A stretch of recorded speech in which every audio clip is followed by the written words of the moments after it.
Why do we need to test mold if we can visually see it and we're already planning on doing a remediation or even a remodel? Like, why even do the testing up front? It's a good question. There's a couple reasons why you want to do this. Let's talk about remodels first.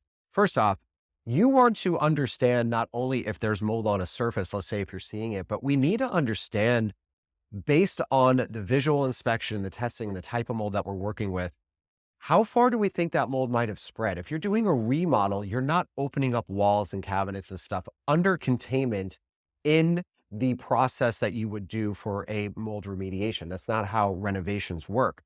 And the big risk that we run there is if we aren't identifying areas that are actually significant mold problems that exist, and then we start ripping those things open, we cross contaminate the entire house.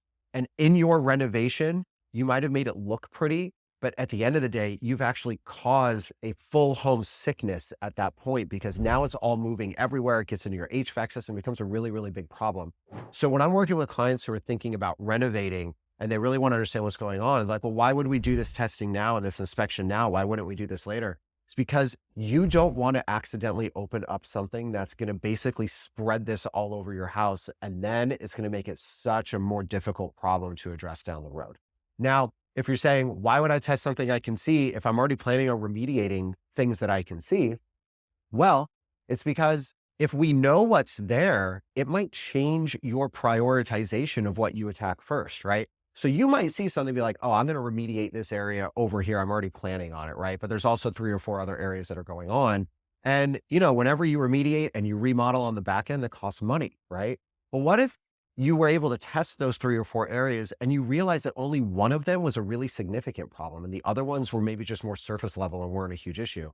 Then you can focus your remediation on one area. You can spend way less money, but you can get such a bigger impact for the money that you're spending in terms of the reduction of the mold load that would be coming out of these different sources. Because if the one area is accounting for, let's say, 80% of your problem, and you focus on remediating that one area, you just removed 80% of your problem. And if your health situation isn't severe where you're so sensitive to mold, then that might be all that you need to do. And you might have just saved yourself tens of thousands of dollars in remediation on the other areas that you were planning to do, but then realize that you didn't really need to do because your goals and your health position didn't necessarily align with a full house remediation.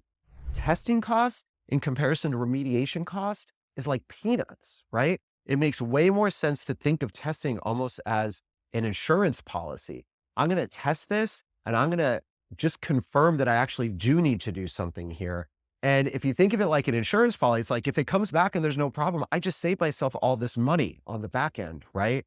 And that's a way to look at testing when you're saying, when you're in the mindset that like, I am doing remediation, I see something here, why would I test this? So the reason that you might test it is to then tell yourself later, oh, maybe I don't need to remediate this.